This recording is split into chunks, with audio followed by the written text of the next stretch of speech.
السلام علیکم خواتین و حضرات، ایک بار پھر آپ کے ساتھ تفہیم القرآن سے متعلق سلسلہ سوالات اور جوابات کے اگلے سیشن کے ساتھ۔ آپ کو یاد ہوگا کہ اس سے پچھلی ویڈیو میں ہم نے کوشش کی تھی کہ ہم جسم، نفس اور روح کا جو ایک تعلق ہے اس کو جاننے کی کوشش کریں، اور جناب علی اصغر صاحب نے بڑی صراحت سے اس چیز کی وضاحت کی کہ بنیادی طور پہ یہ ایک نور سے روشنی اور روشنی سے رنگ یا پھر ایک مادے تک کنورٹ ہونے کا پروسیس ہے۔ میرا آج کا جو سوال ہے وہ جو میں پوچھنے جا رہا ہوں اور ہم سب مل جل کے جاننے کی کوشش کریں گے کہ ان تینوں چیزوں میں جسم کی کیا حیثیت ہے، اور پھر جو ایک مکافات عمل یا جو اکاؤنٹیبلٹی کا کانسیپٹ ہے، تو کون سی چیز ہے جو اکاؤنٹیبل ٹھہرائی جائے گی، جسے حساب کتاب دینا ہوگا، اور کامیاب ہونے پہ جسے نعمتیں اور ناکام ہونے پہ سزا کا سامنا کرنا ہوگا۔ میرے ساتھ تشریف فرما ہیں جناب علی اصغر صاحب، اور میں ان سے گزارش کروں گا کہ اس سوال کا جواب جو ہے اس سے ہمیں اپرائز کریں۔ جناب علی اصغر صاحب۔ بسم اللہ الرحمن الرحیم۔ بہت شکریہ جناب آج کے سیشن کے لیے۔ یہاں اس کو جو میں شروع کروں گا تو جو چوتھا کلمہ توحید ہے اس کی بیس سے شروع کروں گا۔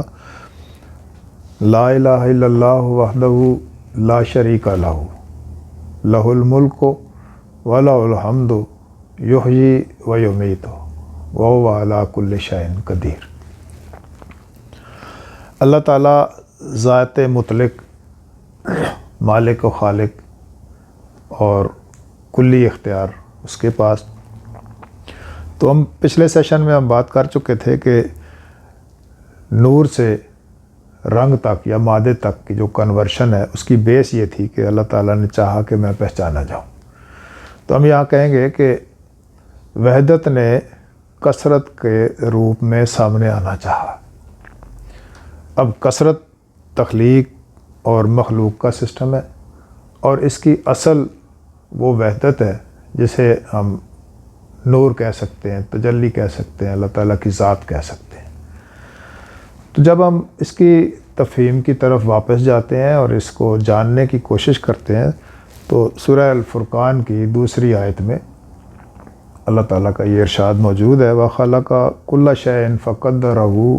تَقْدِيرًا، اور تخلیق کی ہے اس نے ہر چیز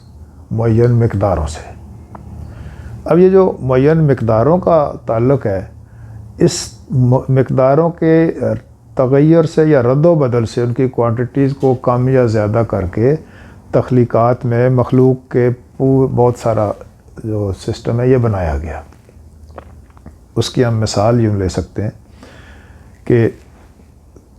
تخلیق کی کل جو بیس ہے وہ 4 عناصر پہ ہے: مٹی، پانی، ہوا اور آگ۔ یہ 4 عناصر ہیں، ان کی خواصیں، خصلتیں بھی اپنی اپنی ہیں، اور جب یہ آپس میں کمبائن ایک دوسرے کے ساتھ مقداروں میں ان کو جمع کیا جاتا ہے تو مٹی کے ساتھ جب پانی ملتا ہے تو پھر اس کی خصلت اور بدل جاتی ہے۔ جب اس میں سے ہوا کا، ریح کا جو سسٹم ہے وہ داخل کیا جاتا ہے، پھر اس میں آگ کا عنصر ہے۔ تو یہ بنیادی 4 عناصر سے مظاہرات کو تخلیق کیا گیا، یعنی یہ قرآن کے مطابق کہ معین مقداروں سے تخلیق کیا۔ اب یہ مقداریں ہر نوعی اعتبار سے مقداریں الگ ہیں، نوع کے اندر جو اس کے افراد ہیں اس کی مقداروں کے چینج کرنے سے، تو اسی طرح بحیثیت نوع انسانی سب انسانوں کو ایک جیسا ہونا چاہیے، لیکن ان کے مزاج میں، ان کے معاملات میں بھی فرق ہے۔ تو وہ فرق اس وجہ سے ہے کہ اس کے اندر جو 4 عناصر کی مقداریں ہیں وہ کس طرح سے رکھی گئی ہیں۔ تو چونکہ ظاہری وجود اربع عناصر سے ہی تخلیق کیا گیا، تو اربع عناصر کی جو خواص ہیں وہ اس میں رکھے گئے، اور اسی بنیاد پہ ہم کہہ سکتے ہیں کہ جہاں اللہ تعالیٰ نے سورہ البقرہ میں فرشتوں سے یہ بات فرمائی کہ میں زمین میں نائب مقرر کرنے والا ہوں، تو اس کے جواب میں فرشتوں نے کہا کہ ایسے کو نائب بنائے گا جو زمین میں فساد کرے اور خون بہائے. تو وہ انہی معین مقداروں کے رد و بدل سے جو فرشتے دیکھ رہے تھے کہ یہ کیا کیا کر سکتا ہے. اب ہم جسم کی طرف جب متوجہ ہوتے ہیں تو پھر جسم انہی مقداروں کے کمی بیشی سے اس کے مزاج میں فرق پڑتا ہے، اس کی حرکات و سکنات میں فرق پڑتا ہے. مثال سمجھنے کے لیے میں دیتا ہوں کہ کچن میں آپ کوئی ریسیپی بناتے ہیں کسی بھی شے کو بنانے کے لیے، تو وہی مرچ مسالے نمک ہلدی مرچیں جو کچھ بھی ہے ان کی مقداروں کو رد و بدل کرنے سے کبھی بریانی بن جاتی ہے، کبھی وہ قورمہ بن جاتا ہے، کبھی کچھ اور بن جاتا ہے. تو اسی طرح مخلوقات کے سسٹم میں معین مقداروں کا جو رد و بدل ہے اس معین مقداروں کی وجہ سے اس کے خواص میں تبدیلی آ جاتی ہے. جیسے ہم نے کچن کی یا کھانے پینے کی مثال دی، اسی طرح تو اب جن عناصر سے ہمارا یہ سسٹم تخلیق کیا گیا، وجود کا نظام تخلیق کیا گیا، اس میں مقداروں کا تعلق کتنی، اس کی کوانٹٹی کتنی ہے، اس کی کوالٹیز کوانٹٹی کے ساتھ ساتھ کوالٹیز میں تبدیلی آنا شروع ہو جاتی ہے. تو اس کو پھر آگے چل کے حلال حرام کے حوالے سے اور سرد گرم مزاج کے حوالے سے، تو یہ جو ٹیکنیک ہے اس کو قرآن نے حکمت کا نام دیا ہے. وَيُعَلِّمُهُمُ الْكِتَابَ وَالْحِكْمَةَ، اور اس کو الکتاب کا علم دیتے ہیں اور حکمت سکھاتے ہیں. حکمت یہ ہے کہ تخلیقات کس مقدار سے کون سے خواص پیدا ہوتے ہیں اور وہ مقداروں کو حاصل کرنے اور ان کو استعمال کرنے کے لیے ہمیں کیا کرنا چاہیے. یہ بات بتا دی گئی کہ ایک حلال ذرائع سے جو چیز ہم نے اختیار کی اور استعمال کی اس کے اثرات اور ہیں، اور جو منع کیے گئے طریقے کے مطابق اس میں سے کوئی چیز اٹھا لی تو اس کے جو خواص ہیں وہ الگ ہیں. تو جسم کی حیثیت جو ہے یہ ایک مشین کی سی ہے، ایک ٹول کی سی ہے جو ہمیں دیا گیا ہے یہاں مظاہرات کی دنیا میں رہنے کے لیے، اور اس کے لیے متاع حیات اور ٹھکانہ یہاں رکھا گیا، اور اس نے زندگی گزارنے کے لیے متاع سے بھی کام لینا ہے اور اپنے اس عارضی ڈیسٹینیشن پہ کچھ ورکنگ کرنی ہے. اور وہ ورکنگ یہ ہے کہ اللہ تعالیٰ کی پہچان کا یہ ذریعہ بن جائے. تو اب اس کو صحیح حالت میں رکھنے کے لیے اس بنیادی قانون سے واقفیت بہت ضروری ہے کہ جس مقداروں سے یہ جسم تخلیق کیا جاتا ہے اس مقداروں کے کیا کیا اثرات ہوتے ہیں. ہم اس میں سورہ نوح کی 17ویں آیت ہے وہ میں کوٹ کرنا چاہوں گا کہ اس میں کہا گیا کہ ہم نے تمہیں زمین سے نباتات کی طرح اگایا. تو اب گاجر مولیوں کی طرح اگانے کا مقصد تو ظاہر نظر نہیں آتا. تو وہ جو خواص اور خصلتیں ہیں، پراپرٹیز ہیں، وہ ساری جب اکٹھی کر کے کوئی بندہ استعمال کرتا ہے، کھاتا ہے، اس سے خون بنتا ہے، اس سے آگے پھر تخلیقی نظام جو باڈی کے اندر ہے، تو وہ معین مقداروں کا طریقہ سکھانے کے لیے کہ ہمیں اپنے جسم کو کن کن چیزوں سے باز رکھنا ہے اور کن کن چیزوں سے کے مطابق چلنا ہے، اور اس کے مطابق اس سے اعمال سرزد ہوتے ہیں. اور یہ اگر صحیح مضبوط اور درست حالت میں نہیں ہوگا تو یہ سارا فساد پیدا کرے گا. فساد کی صورت جو ہے وہ قرآن میں یہ آیت بھی موجود ہے، کلوا واشربوا من رزق اللہ ولا تعثوا فی الارض مفسدین، کہ اللہ کے دیے رزق میں سے کھاؤ اور فساد نہ مچاتے پھرو. تو جسمانی طور پر جو مقداروں کا جو تعین ہے، اس کے بارے میں جو علم ہمیں دیا گیا اس کے مطابق ہم اپنے آپ کو سیٹ کرتے ہیں کہ ہمیں کن مقداروں کے استعمال سے منفی خیالات پیدا ہوتے ہیں اور کن مقداروں کے استعمال سے مثبت خیالات کی طرف جایا جا سکتا ہے. تو جسم کی بنیادی حیثیت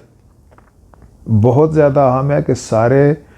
گناہ بھی ہم اسی جسم کو ہی استعمال کرتے ہیں اور ساری نیکوکاریوں کے لیے بھی اسی جسم کو ہی استعمال کیا جاتا ہے۔ اس کا صحیح ہونا اور اس کا خالص ہونا، اس کا ہر لحاظ سے مکمل ہونا بہت ہی عام ہے، اور خاص طور سے صوفیہ کرام نے، بزرگان دین نے اس بات کا بہت خیال رکھا کہ اپنی اولادوں میں، اپنے گھر والوں میں رزق حلال کی جو ترتیب دی گئی اس کے پیچھے مقاصد ہوتے ہیں کہ رزق حرام کھانے سے کیا ہو جاتا ہے اور رزق حلال کے نظام میں چلتے ہوئے۔ تو اس کو بہت ڈیٹیل میں اور ان ڈیپتھ جو شرع میں جو چیزیں منع کی گئی ہیں اس کے منع کرنے کا مقصد یہ ہے کہ ہمارا وجودی نظام ٹھیک ہو تاکہ ہم اس مقصد تخلیق کے مطابق ایڈجسٹ کر سکیں۔ ادروائز یہی جسم فساد کی صورت اور بغاوت کی صورت، اور اللہ کے باغی لوگوں میں بہت سارے لوگ ایسے گزرے ہیں۔ تو اس کو صحیح رکھنے کے لیے جسم کی بہت اہمیت ہے، اس کو مینج کیا جائے۔ اگر مینج نہیں کیا گیا تو یہی فرعون بھی بناتا رہا ہے اور شداد بھی بناتا رہا ہے اور یہ کریکٹر سامنے آتے رہے ہیں۔ تو انبیاء کرام یہی باتیں بتانے کے لیے تشریف لاتے رہے کہ اپنے آپ کو اس مقصد تخلیق کے عین مطابق کرنے کے لیے اپنے روزمرہ کے معمولات میں توجہ سے کام لیا جائے اور قاعدے قانون کی پابندی کی جائے۔ آپ نے ایک سوال کے اندر ایک جز آپ کا تھا کہ اس سارے پروسیس میں اکاؤنٹیبل کون ہے، تو ہم یہ کہیں گے کہ اکاؤنٹیبل سواری نہیں ہوتی، سوار ہوتا ہے۔ اس کی مثال ہم یوں لے سکتے ہیں کہ جب ہماری گاڑی کا کسی جگہ خلاف ورزی ہوتی ہے اور گاڑی کا چالان ہوتا ہے، تو چالان تو گاڑی کا ہوا لیکن اس کو بھگتے گا کون؟ ڈرائیور۔ اب جو اس وجود کو استعمال کرنے والی ایجنسی ہے جسے نفس کہتے ہیں، وہ اکاؤنٹیبل ہے،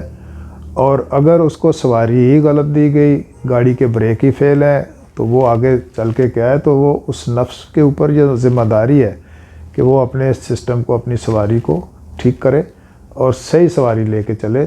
اکاؤنٹیبل گاڑی نہیں ہوا کرتی، ڈرائیور ہوا کرتا ہے۔ تو اس جسم میں جو ڈرائیور کی حیثیت ہے وہ نفس کی ہے اور نفس ہی اکاؤنٹیبل ہے۔ سر بہت شکریہ، اللہ تعالیٰ آپ کو جزائے خیر دے اور اللہ تعالیٰ ہم سب کے علم میں اضافہ کرے۔ تو جسم کے بارے میں ایک تو یہ چیز بہت واضح ہوئی کہ بیسیکلی یہ ایک ہم مشین بھی کہہ سکتے ہیں، ٹول بھی کہہ سکتے ہیں، یا ایک سواری بھی کہہ سکتے ہیں، جو اس لیے دی گئی ہے کہ تاکہ ایک یہ جو دنیاوی امور ہیں ان کے تقاضے بھی پورے کیا جا سکے، اور خاص طور پہ جو مقصد تخلیق ہے ہمارا، اسے پورا کرنے کے لیے جس الٹیمیٹ ٹول کی یا ایک فزیکل ایگزیکیوشنر کی ضرورت ہے، یہ اس ایگزیکیوشنر کو کام میں لایا جا سکے۔ اور ساتھ ہی ساتھ آپ نے یہ اہمیت بھی بیان کر دی ہے کہ جس طریقے سے اپنی گاڑی کو ایک اچھی کنڈیشن میں رکھنا ضروری ہے، تو اسی لیے ہمارے لیے ضروری ہے کہ ہم شریعت کے ان تمام احکامات کو مد نظر رکھتے ہوئے اپنے جسم کو صحیح طریقے سے مینٹین کریں تاکہ ہم اپنا مقصد تخلیق حاصل کر سکیں۔ سر ونس اگین بہت شکریہ، اللہ تعالیٰ کو جزائے خیر دے۔ السلام علیکم خواتین و حضرات۔